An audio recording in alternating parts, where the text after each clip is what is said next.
Okay. We'll call the Board of Selectmen of Wolfeboro to order, February 5th at 6:30. Any reason for non-public tonight? We do under RSA 91A 3, lowercase a for employment, lowercase c reputation, and lowercase e pending litigation. That is correct. I don't think our microphones are on. Consideration of minutes. I don't have a microphone unless it was one. January 21st. Yes, Mr. Chairman, I have a correction. Oh, there it is. On page 12, and the other business, second to last line, it should say that on February 11th from 8 a.m. to 7 p.m. is the presidential primaries. So 8 p.m. needs to be changed to 7 p.m. The next paragraph, the second line, a seminar on election, and it should say rules. You're on the 22nd minutes, Linda? Am I on the 22nd? 21st. Oh, I am on the 22nd. Yeah, you know, we were late last night. I put them in the wrong order. Page Okay. 12. I do, don't worry, guys. Okay. I do have a change. I wasn't worried, Linda. It's I was petrified.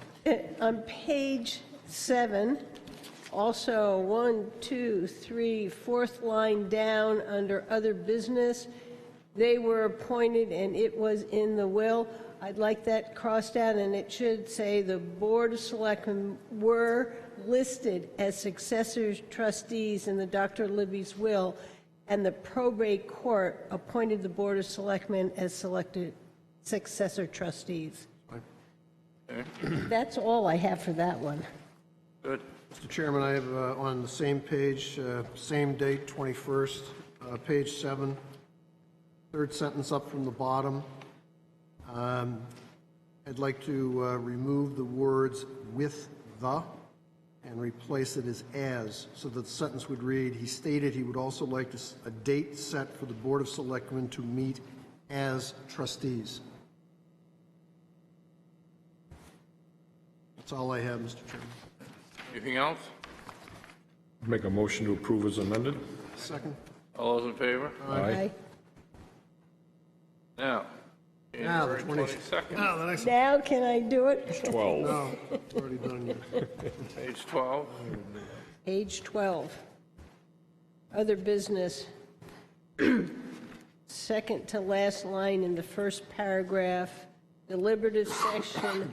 No, and it says Friday, the February 11th from 8 a.m. to, it should say 7 p.m. Next paragraph, end of the second sentence, a seminar on election, and it needs to say rules.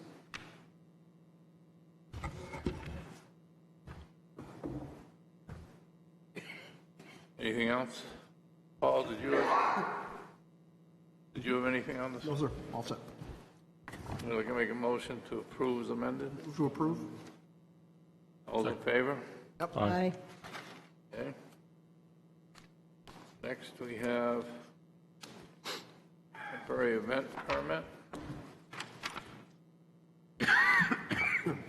The Hospital and Community Aid Association, Inc., to host the 83rd Annual Hospital and Community Aid Street Fair at DeWolf Field, Brewster Academy, on August 7th and 8th, 2020, from 10 a.m. to 10 p.m., set up July 31st, 2020, and clean up August 10th, 2020. Yes, I'm Sarah Silk, and I'm here to represent the Hospital and Community Aid. And this is our 83rd annual Hospital and Community Aid Street Fair, where we sell donated items, and the money is then used for patient care for Huggins Hospital and also to help out community entities. And we have our parking on file. We will submit the new insurance when it comes. And I'm sure that we have something that everybody can't live without. They just don't know it until they get there and see it in the tents. And we have good food, we have good music, and most always people have good times, and let's hope our weather gets better. A couple of years ago, we were flooded out. Last year wasn't quite so bad, and hopefully this year will be glorious. Okay, any questions from the board? Oh, this is a public hearing? Oh, it's not this one. It is Anything from the board? It is a public hearing. Yeah. public hearing. Oh, yeah. Anybody from the public want to speak to this? Okay, I'll close the public hearing. I will make a comment. It says the fire department parking per approved plan, but I see the plan on the back here, so Yes, They're gonna there use was a that detailed plan on file that we worked out with Tom Zotti some years ago. And also, on my sheet where the department signed off, it says sign permit may be required, and I believe they get that every year. yeah. But this is the parking plan, isn't it? Yes, reduced, it's a huge, Okay. yes. Okay, I'll entertain a motion to approve. So moved. Second? All in favor? Aye. You want Yes, if I to could, briefly? yes, if I could just approach the board for a second here. I have another item I wanted to bring up. I just wanted to, I'm wearing a different hat now. I'm wearing my Lakes Region Household Hazardous Product Facility hat. And I just wanted to remind everybody that we're having our midwinter medicine collection. That will be February 15th. That's the day after Valentine's Day, so after you give them the candy and the roses, if you really love them, come down and see us the next day. Get rid of all of those unwanted medications so that they're all safe. And it's winter, so we do not have it over at my facility. We have it at All Saints Episcopal Church. The back, you just go around to the back for parking. We will have the door signed. It is 8:30 to noon. We can take controlled, non-controlled, over-the-counter, herbals, vitamins, liquids, pills, you name it. And we just ask that you leave them in the original containers, please. That helps. We have to have them all counted and positively identified by a pharmacist, and then all the control goes with the 2 police officers. And you can get your free pass if you live in Alton and Wolfeboro at the collection. Thank you so much. Thank you. Thank you very much. Okay, next we have the First Congregational Church to host worship services at Cape Park on April 22nd, 2020, 6 p.m. to 8 p.m. and Sundays, June 7th, 2020 through October 11th, 2020 from 7:30 a.m. to 8:30 a.m.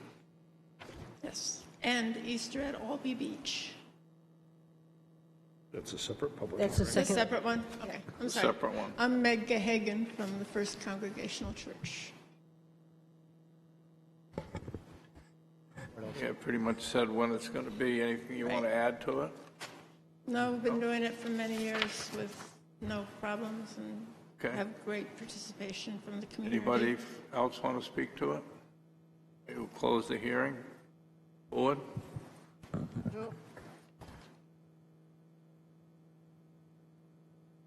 Okay, I'll entertain a motion. Move to approve the temporary event permit for the First Congregational Church to host worship services at Cape Park, April 22nd, 2020, from 6 p.m. to 8 p.m., and on Sundays, June 7th, 2020 through October 11th, 2020, from 7:30 a.m. to 8:30 a.m. I'll second that. Okay, all those in favor? Aye. Okay, the next one we have is the First Congregational Church to host Easter worship service at Albee Beach, Sunday, April 12th, 2020, 5:45 a.m. to 7 a.m. That's bright and early. Gotta watch the sunrise for a sunrise service. That's awesome.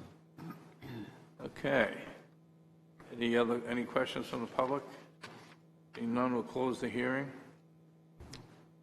I'll make a motion that we approve a temporary event permit for the First Congregational Church to hold Easter worship service at the Albee Beach, Sunday, April 12th, 2020, at 5:45 a.m. to 7 p.m. permit, don't need the permit. 7 a.m. Yes. Okay, all those in favor? Aye. Thank you. Thank you very much. I invite you to join us. Okay, next is the New Hampshire Boat Museum to host model yacht regattas on Tuesdays and Thursdays with a rain date of Wednesday from March 31st, 2020 to November 3rd, 2020 at the Bridge Falls Path. My name is Mark Whitehead. I'm on the board of the New Hampshire Boat Museum. And this is year number 12. Doesn't seem possible that we've been running this program. Last year, we requested the Wednesday rain date, and boy, that was a big boon to have that extra day that we could flip either the Tuesday or the Thursday group in there. And it's been a great program, I think, for the town and for any visitors that come through. We've had some great experiences, and I hope we can continue it. Good. Anybody in the public want to talk about it? Seeing none, we'll close the hearing. I just want to make one comment. Their insurance policy will end in June. As always, will you bring us the new one when you get it? Take care of that. Thank you. Okay. Would you like to make a motion? Yes, I will move to approve the temporary event permit for the New Hampshire Boat Museum to host model yacht regattas on Tuesday and Thursday with a rain date Wednesday from March 31st, 2020 to November 3rd, 2020 at the Bridge Falls Path. Second. Okay, all those in favor? Aye. Thank you. We have the next one, New Hampshire Boat Museum, to host model yacht regatta on May 30th, 2020, from 8 a.m. to 4 p.m. at Bridge Falls Path.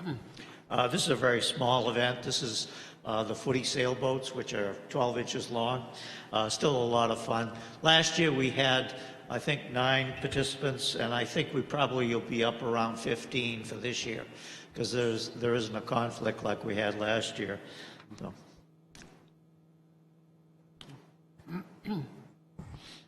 I have only one comment in here. At some point, the Milfoil Committee is going to be doing a chemical application in Back Bay, and I will make sure that you know when that date is. Okay. So it will be happening in the spring this year. Thank you. That's been helpful. Yeah. Thank you. I'll make a motion to approve a temporary event permit for the New Hampshire Boat Museum to host model yacht regatta on May 30th, 2020, from 8 a.m. to 4 p.m. at Bridge Falls Path. Second. All those in favor? Aye. Aye. Thank you. Thank you. Next, we have Wolfeboro Board of Selectmen will hold a public hearing on Wednesday, February 5th, 2020 at 6:30 p.m. Great Hall, 84 South Main Street, Wolfeboro, for the acceptance of unanticipated funds less than $10,000 in accordance with RSA 31:95-b3A to accept a donation in the amount of $2,393.15 from donations received for the last night Wolfeboro event. Anybody want to speak to that? Or I can speak to it. It's just all the money that we were able to raise, and we waited until the end when we had it all to come and have you accept it all at once.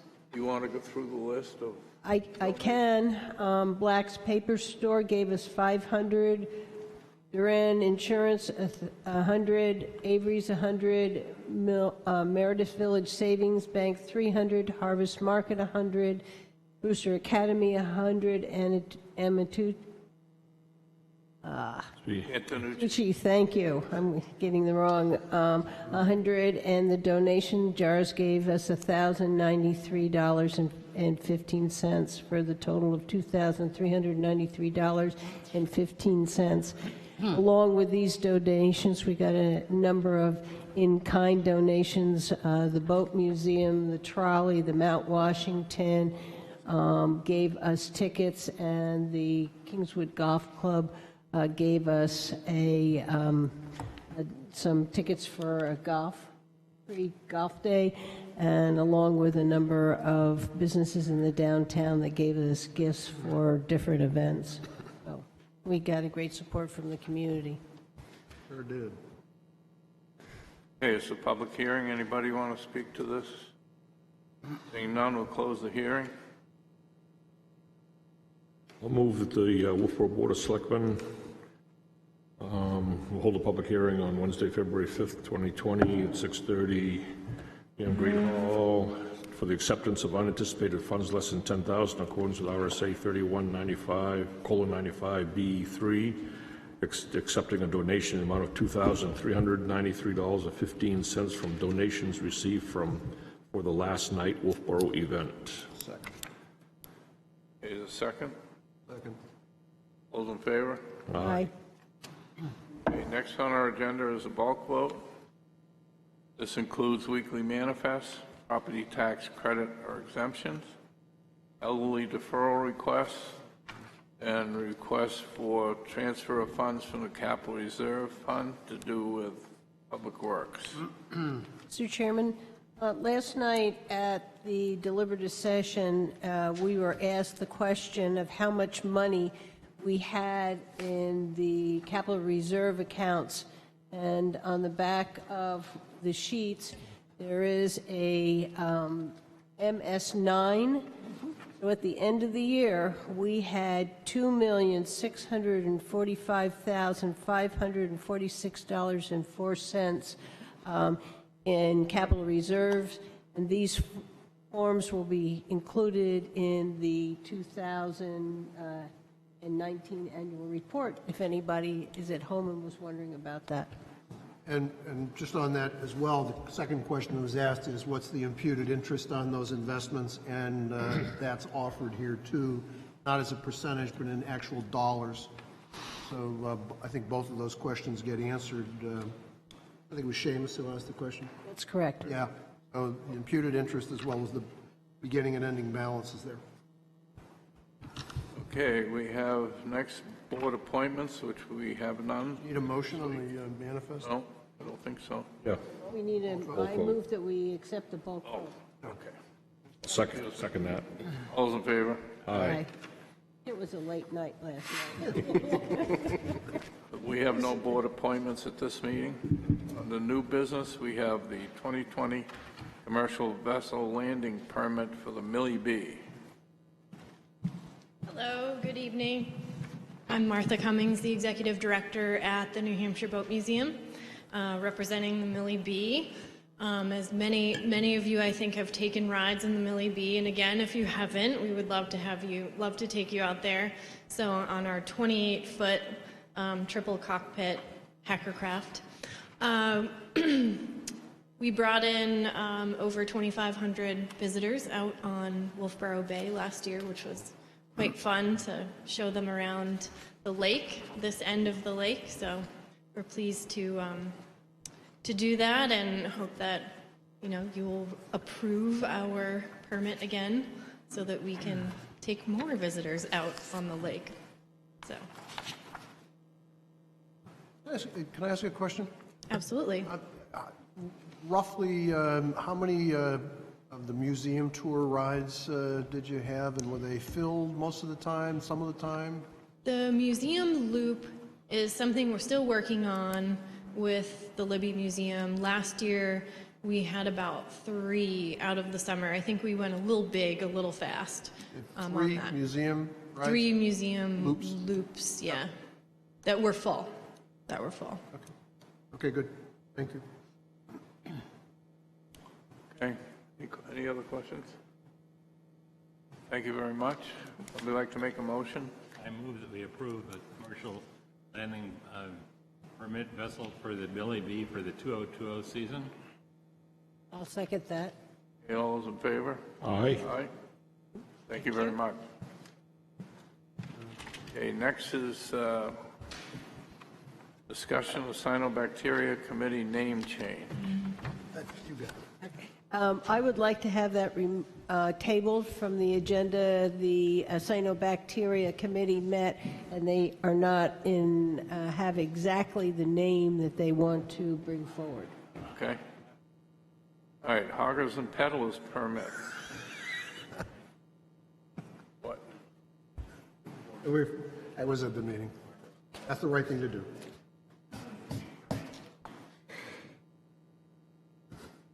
Okay, we have hawkers and peddlers. Permits. We have 4 locations.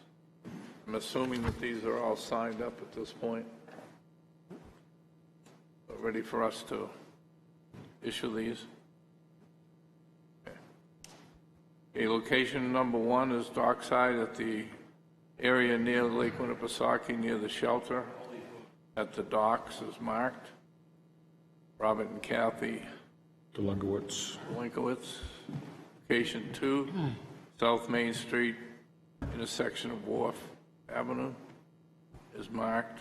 Robert and Kathy. Delungowitz. Railroad Avenue, South Side, near South Main Street, is marked. Kurt DeWilder. And location 4, 10 feet of the crosswalk in front of Cape Park, Jennifer French. No discussion. I'll make a motion to approve the hawkers and peddlers permits for 2020. Robert and Kathy DeLungowicz, locations 1 and 2. Kurt DeWilder, location 3. And Jennifer French, location number 4. I'll second that. Okay, all those in favor? Aye. Thank you.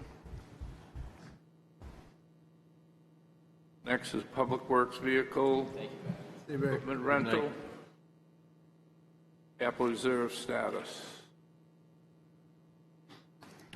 So I believe Mr. Ford is going to come up and speak with regards to the current status of the Public Works Capital Reserve Fund. We have submitted, as you saw in the manifest, for reimbursement out of the Capital Reserve Fund, but we've got some work that we've got to do here going forward. The program is struggling right now due to funding, and I think Dave's got some ideas of how he may want to address this going forward. Yep.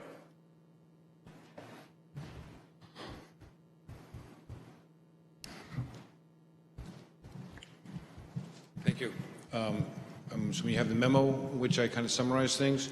So as Jim indicated, we have, I met with the trustees, so to get things cleared, Peter had taken care of all that stuff before, and I never had to worry about it. So when he left, there was a little bit of confusion there. So we got caught up. I think we get this, now we'll get all the vouchers up to date.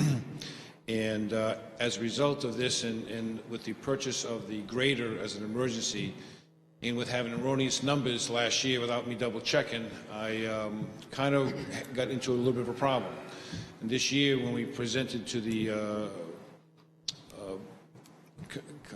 CIP committee, thank you, we were looking at a strategy of trying to replace our 6-wheel dump trucks because they're at 10 years old and we're having problems with the engines. And we thought maybe it's a good time to start getting rid of them sooner than later. And we came up with the idea of this potential for leasing, 5-year leases. So I had worked out a short-term solution to kind of get us back in. But once Jim and I did some job, thank you, Jim, for doing that, we found out that, wait a second, you cannot use Cap Reserve Fund for leasing without a special town meeting vote, a one-time vote. And I think that really goes against what we're trying to do, which is to manage within our budget. So Jim and I said, okay, let's take a step back. And so what I did in the memo said, okay, what we presented at first, but last night I pulled that back and came with a revised plan, which means we're going to hold on to the 6-wheel. These are international dump trucks. And in fact, Brad was nice enough to come over and meet with my staff just yesterday to take a look at what we're trying to do. This will be a significant investment, and we'll do one truck at a time. So we're looking at the one that's off the road now, which is basically a backup truck, so we're going without a backup truck. And we'll be looking at spending up to $20,000 to rebuild an engine and to replace other things like the gas tank and other pieces that were stolen off this to make other trucks work. So the question is that a good investment? Well, at least for one of these trucks is about $37,000 a year. And if we're looking at putting in this money, we'll extend the useful life, and then hopefully within the next 3 to 5 years, it'll be back with cash, not with leasing. So I feel much better about that. It just is going to put a burden on our O&M budget, because we will be using that money out of the O&M budget so that we can preserve this budget to do the purchase of the HD10 and HD14, which HD10 is a 1.5-ton truck that's in tough trouble now, so we're trying to get rid of it before we have to put more money into it. And then the sidewalk tractor is just an old sidewalk tractor. We actually had a demo. The guys fell in love with it. It's been doing a great job, and that's what we'd like to purchase. When we bought the grader, wasn't that what we did last year?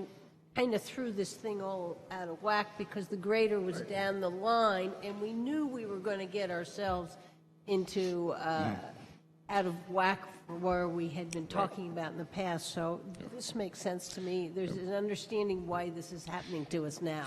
And it's also, it needs to be looked at every year, and we need to look at what, being restricted by the budget and saying, okay, what can we do with the money? The grader we did purchase was $80,000. We had it in the plan for $350,000 down the road, so that helps us out down the road. But again, this is only going to last 10 years, so we do have to look at certain pieces of equipment that we might be able to get better deals on by used equipment. But on the trucks, we're going to be looking at putting money in. Brad, you took a look at it. What did you think? Yeah, I was going to add in here that I think they came up with a good plan on moving forward here to get us back on track with the changing out of the trucks down the line here. I know it sounds like a lot of money to put into an older truck, but I know we met with Scott Pike and Ben from the maintenance garage and stuff, and was it a year ago or 2 years ago, we rebuilt an engine in-house there and stuff, and by the time I got done with it, there were some other issues with it, and then a lot of these other parts that went along with it had to be replaced later down the line, which ran the cost up. So putting the money up front on the completely rebuilt drop-in engine, I agreed to them, is the way to go, because it's going to go in, it's going to bolt in, and the truck's going to be available to be on the road. We tried to do it in-house, save some money, which we did, and got it working, but we had other problems. Yeah. So I think we agree that, and right now, we won't do this until after snow season, because we got to keep the garage open for emergency breakdowns. And then, again, we'll put our money into that. We'll see how the rest of the year goes, and then we'll continue with the other 2 trucks to have to rebuild them. And because the problem, it's the pollution control devices that are on the engines, which are, these engines are dying earlier. The truck themselves, we've been doing good, so that's what I want you to look at. The rust wasn't bad, the rest of the bodies and is still good. So we think we can extend the useful life now from 10 to the 12 to 15 years, and that'll get the model working again. So we just want to make sure you are aware of this. And also, Jim and I talked about the capital reserve fund, trying to make sure that we give you kind of like a cradle to grave. The grave being when we finally pay the bill, but the beginning is when we go to purchase these. So we have purchase orders now that'll be coming from the different funds. So I'll be writing memos with the request saying this is a purchase order. So before we sign off, we'll have that official, and then you'll see that come back sometime later when we pay the bill. So that way you're in the loop all the time on. And it is increasing, as we just saw, $2.6 or $2.8 million we have, and that's money in and out all the time. So it's good to see where it's being spent on, and we'll continue to do that. Any other questions? I support this. It's just these things happen. But I have a question maybe for you, Jim. So, or maybe for Dave. So when you use the word lease, at the end of the lease, do you own the vehicle? Yes. So it's a capital lease. Yes. And someplace it says we cannot use capital reserve funds for capital leases? It's very specific within the RSA for capital reserve funds that you are not permitted to utilize them for lease purchasing. Without a vote. Without a vote, correct. It's very specific in the RSA, and we did get interpretation. I'm not debating it. It's very odd. Yeah. For a town or a city much larger than us that goes out and buys fleets of things fleets of trucks and fleets of cars. Well, Those are normally capital leases. I think part of the issue here as well is the situation we're in right now. If we were to enter into a lease right now, the first year payment may be small. The balloon payment in the next year might be significantly higher, and we may not have that money in the capital reserve fund. And then where does it come from? It goes back to the taxpayer. Thanks for filling me in. I got it.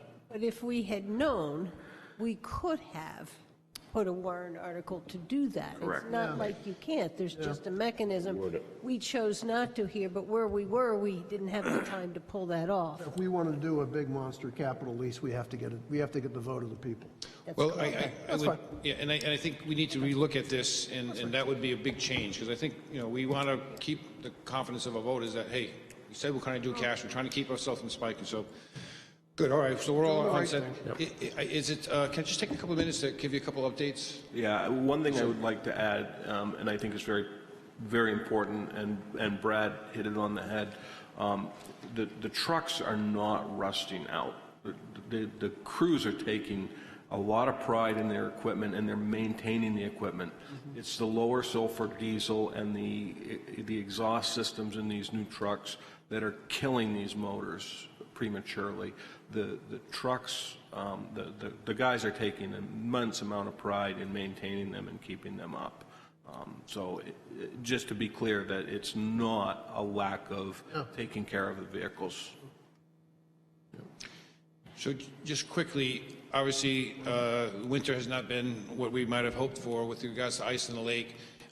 We did have some issue last week with the ice. When the snow going, ice started to move, and we had a little bit of damage on the town docks. So we had to turn all the bubbles on. So if you've seen that, and that means we're not going to be able to have it this year. It's just, even if it comes in now, it's too late. I think the lake is really not safe, so I don't think everyone should be very careful this week. They got the fishing derby, but everyone stay sure they got on the thick ice.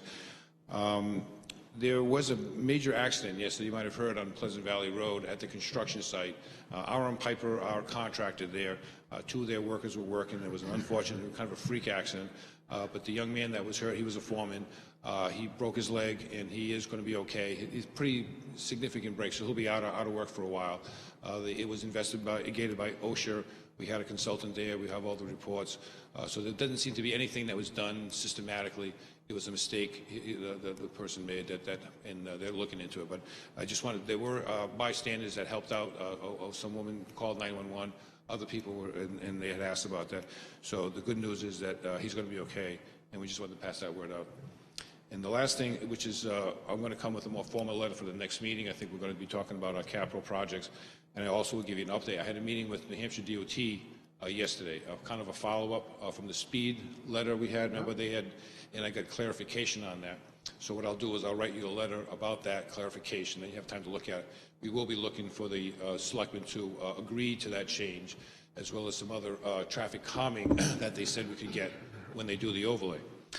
They also talked about Bill Cass, who was one of the assistant head at the DOT, supposed to be getting back to the Board of Selectmen with regards to crosswalks and, I believe, rumble strips. Because that project is coming, and they never gave us a final. So my understanding is, for instance, at Wolfeboro Falls, remember they talked about eliminating 2 of these crosswalks? So now they've agreed in only eliminating 1, which means we still are going to see that would be the one that's probably closest to the parking lot, because that's the one on the bad curve. They're also looking at, I don't know what they're going to do about the rumble strips, but there is you should be expecting to be contacted by them sooner than later, but I think we should be prepared for that. And the last thing is, when are you expecting them to do that overlay? the Is it a spring or a fall? yes. Yes. I got it. Clarity, It won't be between July 1st and August. So they like to get them done early, but it is, they have to do the balancing act like last time. They got to come in and do the ADA tip outs, and I don't know if you had noticed too. Yeah, I saw that. That's my. So that was reported to DOT today. That should be a warranty article. So if anyone saw one of the tip downs popped, they heaved up, and so we got to caution on it now. We're going to hopefully we'll get that fixed as soon as possible. So that more than likely will be a spring project. There are 2 contracts. One is going to be Center Street, going out from where the falls out to Ossipee, and then the other one's going to be from Pickering Corner to the Alton town line. They're both going to be overlays, but they're separate contracts. They could happen at the same time, or they could be one in the spring, one in the fall. Both contracts have been let, so they're going to happen, but they just haven't told me exactly when. But we're trying to work with them to get, at that time, the overlays come, potentially a little bit narrow on the fog line to help slow down traffic. The constant speed limits from going from 40 to 35 to 30, and I'll explain that in the letter.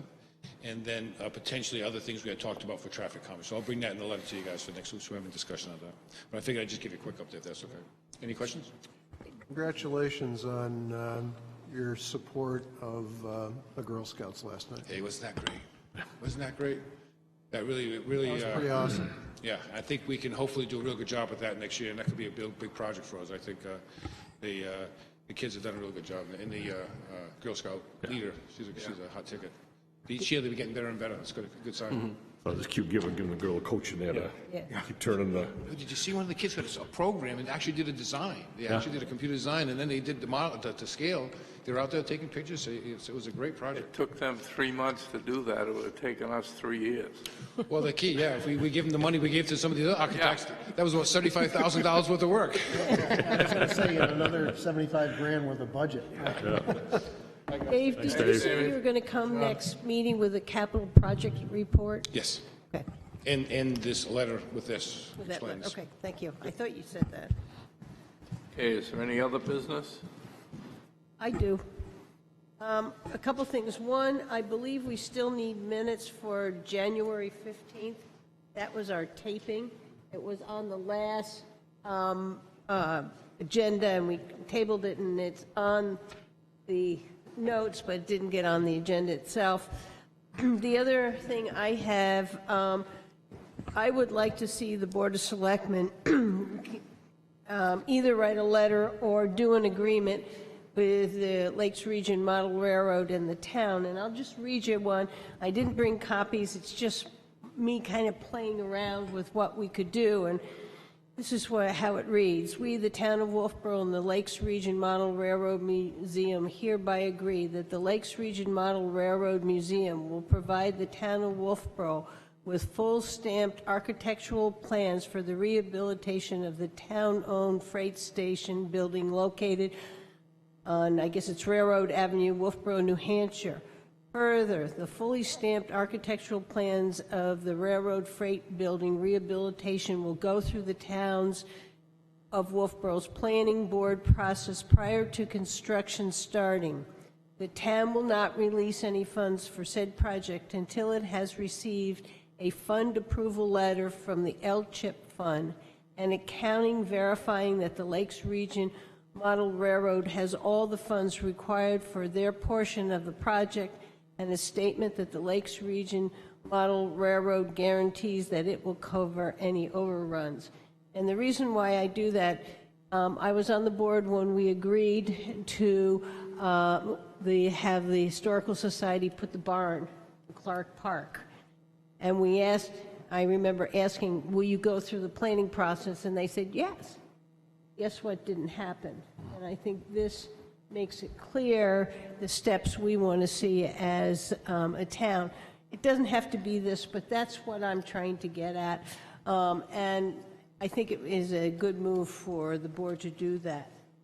And also, Alan Harding has emailed me a number of times and has asked us to produce the letter of support for the Libby Museum, and in our November 20th, 2019 minutes, we approved moving forward, and I asked the question, are you looking for a letter? And he said yes. So he is feeling that we owe the Board of Selectmen, the Board of Selectmen owe him a letter of support. And I just didn't know where the board was in moving forward with that. Can you do a draft? Jim can do a draft. I just have played around with some of this. In no way do I think any of it is final. You can pick that up, right? I certainly can put together a draft. I do have some concerns with regards to what's occurred since that time, that being the contract agreement with IBER has essentially expired and become null and void. But I will do what the board directs me to do. Or if we don't want to do it, we need to get back to them and I tell could them. simply, if I weigh in on it, I agree with Jim. If you take a calendar and you put a sequence of events on the calendar going back prior to that meeting, you'll find that maybe one board member said, of course we think this is a great idea, but we have no numbers. Now the contract has expired. So I would not be keen on a kind of a side letter basis to write any letter of support. I think we're kind of hitting the reset button here. So I would not be keen on sending anything out. The kind of thing, my gut feeling reaction to this initially is that I feel like he's looking for this letter to take back to his board to be able to produce another version, or the extension, whatever you want to call it, for next year for the agreement, to put forth another agreement between Bieber Foundation and the Living Museum. So that's kind of my gut feeling as to where he's coming from on that. Just warning that letter stating that.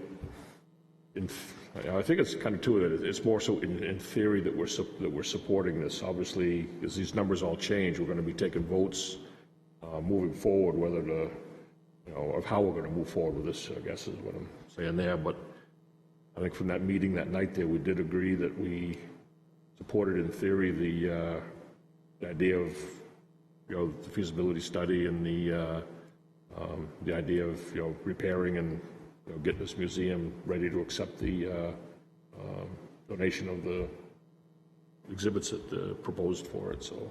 But the agreement that the Board of Selectmen signed has lapsed. And in the last set of minutes that we just approved tonight, one of the members of the Board of Selectmen said we should get together as members of the trustees of the Libby and figure out what we want to do. I think we should do that first before we do anything else. I believe we need to figure out what we want on behalf of the citizens, and then we can have a conversation so we're not jerking anybody around and maybe sending different messages to people. That's where I come out on it. Well, we have this in our minutes, and I think we need to respond one way or another to him at his request. That's why I brought it up. Yeah, I understand. I just don't think we leave it floating out there when we did say that. And it was on that one, and let's see. It was moved by Chairman Senecal and seconded by Paul O'Brien to continue on with the sport of the Libby Museum, and then we all voted yes. And then I asked Mr. Harding, would you like a letter? And he said yes. And so that is what he has asked numerous times for. So I think it's important we respond one way or another. And if the board isn't comfortable with it, then we owe him a letter saying, the contract is out, we're not going to send you one. I can certainly draft a letter that reflects those meeting minutes and what was stated, but also reiterate in the letter that, to our understanding, the agreement at this point is null and void. Lapsed. All right. Yeah, why don't you draft something and then we can chew on it. We can work on it. Yep. Next Will do. Hey, You all set? You have any more? No, that's mine for today. Do you have some down there? Yeah, I want to pile on the Lake Region Model Railroad. Linda and I spoke today about this issue, and I completely support wanting to have some clarity as to make sure that whatever is done to that building meets with building codes and things of that nature. Additionally, we've heard from our friend Mr. Sims on a couple of occasions, and it's in the minutes on a couple of occasions, that we really need to get an operating lease in place. We need to have clarity as a Board of Selectmen as to what the rules are in terms of that facility. What happens when that facility is no longer to financially sustain itself? What happens when the roof breaks? What happens when a coat of paint is needed? We don't have that clarity. It would seem to me, and John Sims has actually asked for it, which I think is the smartest thing in the world you could do, because in the absence of that, we will be in a, well, I thought you told me so's, and I don't want that to happen. We need to give John as much runway as possible for him to go raise his money, which clearly he's doing. But I also think we need to satisfy the people who are out there that of what their financial obligation could be to this building and this facility. And we haven't got that written down yet. I think that's important too. And I agree with you. That to me is the lease and the understanding of that lease. And that was one of the warrant articles that the voters approved. Right. Was whether we would lease it. But I'm with you. It's getting the clarity, getting it on paper so we all are in agreement that this is the direction we're going and we've agreed upon. And I think it's important. We should write it down. yeah, I agree with you. Well, I can certainly say that he also said the other night that, as you know, before he can get a building permit or anything, he has to go through the fire department and the building department and the planning department. So anything to do with this building has to be done by a licensed architect because it's a commercial building. So all of those things we know have got to be met beforehand. The lease agreement, I don't disagree. We should have something that states, like you said, what if, what if, what if. So.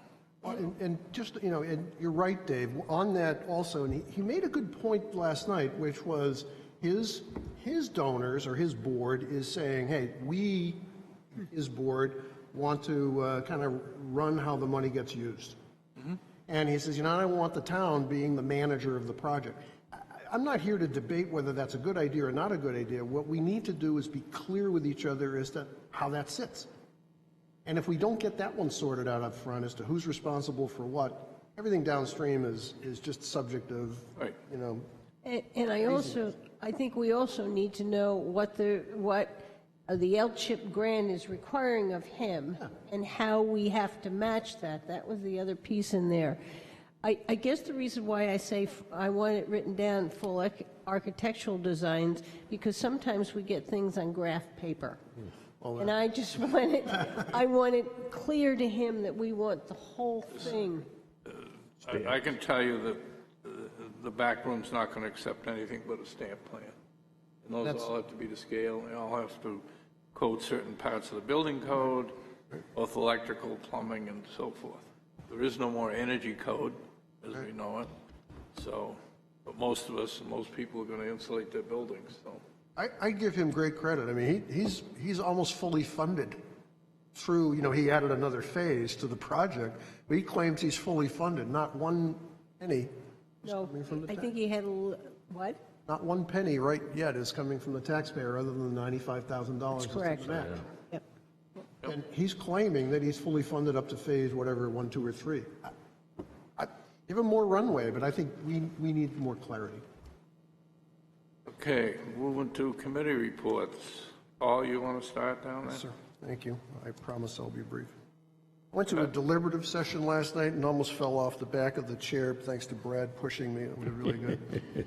I've been down in Concord a couple of times, which is always a fun place to visit.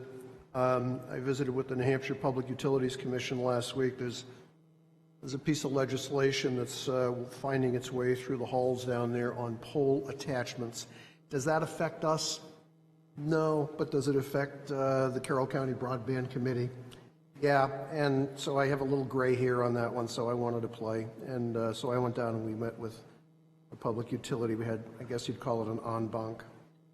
I had a meeting the other day with the cyanobacteria team that Linda mentioned was looking for a clarity on a name change, but we've also met with the education team to get ready. The website, Wolfeboro Waters, is ready to go.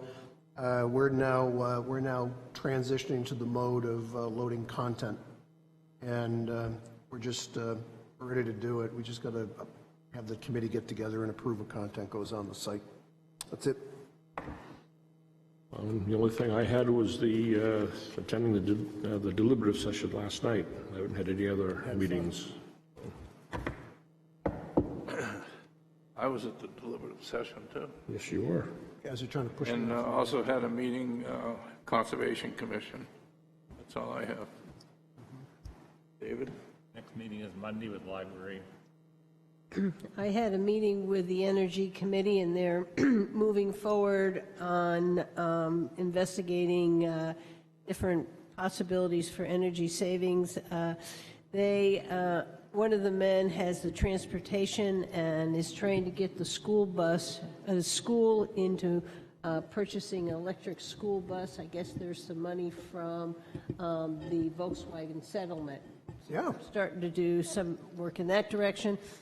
I had a meeting with the Friends of Pop Whalen. They are moving forward. They've hired a executive director. They're going to put their fundraising campaign together, working to look at any kind of savings that they may find in the operation of our existing rink. Just this afternoon, I met with the Special Events Committee, and we're starting to look at 2020. We talked about what kind of programs we wanted, and we're going to meet next month and get that going. We like to get it going in the spring and then take the summer off and pick up again in the fall. Another thing the Cyanobacteria Committee is working on are workshops, and they're doing one on Soak Up the Rain, and it is going to be a workshop. We try to get landscapers, try to get a neighborhood in, and provide them with information on how they can do projects on their own property to stop runoff. So we're moving forward on that also. That's all I have. Managers report. Deliberative session last night, well attended by our community. It was good to see. Yesterday morning, we had a kickoff meeting for the Public Works Department study. So that process has started. They're conducting interviews of staff this week. And we have a pretty aggressive schedule, but we're anticipating a report to be delivered early spring. The water damage to this building as a result of the chiller, we've been advised that the kitchen floor is going to have to come up. So that work is all in process. We're working on getting through that. Mary DeFries has sent me some correspondence. With your permission, if you recall last year, we extended the lease with them because that area is no longer being used in the center portion of that building. With your permission, I'll work with her to do that again this year. Voter's Guide, you have the first draft of it to you electronically. It went out this afternoon. If anybody would like a paper copy of it, just let me know, and myself or Amy will make you a copy. That sums up the bulk of what I have. I have one other item, but I would like to have Chief Rondeau come up and just briefly give you an idea of what has occurred. So I am, since the town manager and I spoke earlier at the beginning of the meeting about briefing the Honorable Board on the events that transpired yesterday.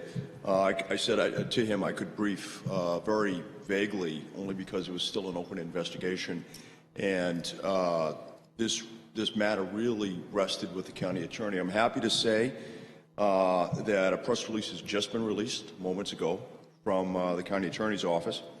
And that was the deal I cut with her. So I can now talk very deeply about what happened in terms of details. But let me start off by saying that the incident yesterday in question began a little bit before 5 in the morning. And it deals with a very bad actor, not from this area, not from Wolfeboro, but was attracted here by the victim. It is domestic violence related. I am not going to mention the victim's name out of respect for the victim.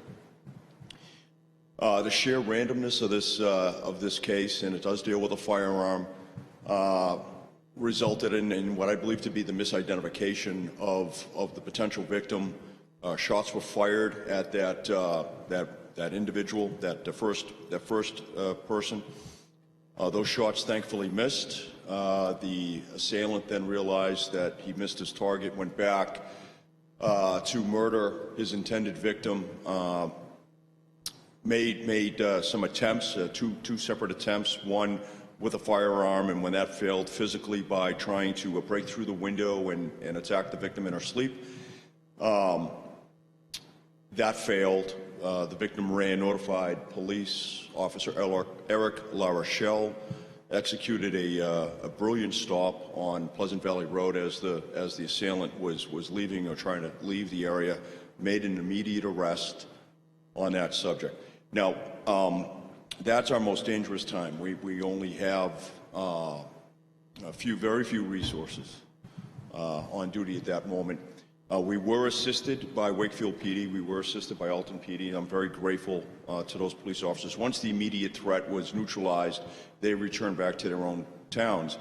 And Eric La Rochelle did take the suspect for medical treatment, which was required, and then took him directly to jail, where he was immediately incarcerated.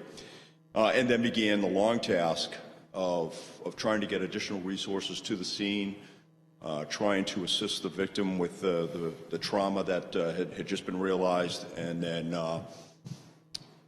getting the evidence collected in the proper fashion. The crime scene was several miles long, which is the reason why we brought so many state troopers in, so many crime dogs in, and so many other personnel in to help make speedy work of that case. The suspect in this case is a last name of Flanders, first name of James. He's been arraigned on a slew of charges, and there I'm reading from the Laconia Daily Sun press release on a slew of charges. Some of those, at least 3 of those, are felony level. There are more likely other charges pending. Other charges will be forthcoming. We will continue to collect evidence.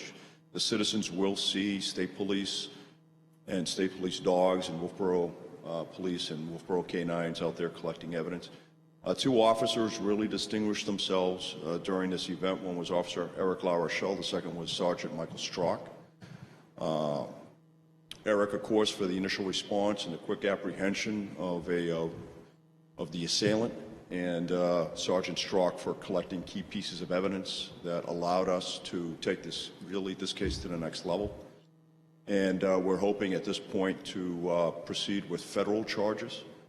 The suspect is a federal probation releasee. Was convicted and charged and convicted with federal narcotics charges. So he was out on probation. So we obviously are making every effort to violate that individual's probation and send him back to federal prison, where, in my opinion, where he belongs. We continue the investigation. Ladies and gentlemen, subject to your questions, what can I answer for you at this point? Where was he from? Sir? Where was he from? He's originally from Florida.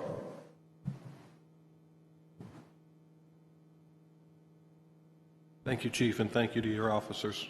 Thank you very much. And I do, while I'm here, I just want to take the opportunity. Tuesday was a busy day. We also had a very serious car crash, collision, down on the bridge. I do want to put my plug in for the Wolfeboro Fire Rescue Department. They often don't get the ink that we do, so to speak, and they performed brilliantly. And I've complimented the fire department before, and they did a fantastic job in this particular case. And I was really impressed. Of course, I'm always impressed when I see lives being saved, and that's huge. So I just want to throw that out there for what it's worth. But it was a very busy day for us, and we're having to juggle multiple scenes and very complex scenes. So, but at no point in time, I want to emphasize this. At no point in time post the stop where the citizens of Wolfeboro in any further danger. Eric Larshall did an excellent job of neutralizing that threat, and I'm very proud of him. Very good young man. Thank you. Thanks for the kind words, Thank you. Chief. All right, any questions from the press? Don't see any. Any public input? None? I'd like to make a motion to go into non-public session. Second. Those in favor? Yes. Yes. Thanks, Chief. Thanks, Mary.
Yeah.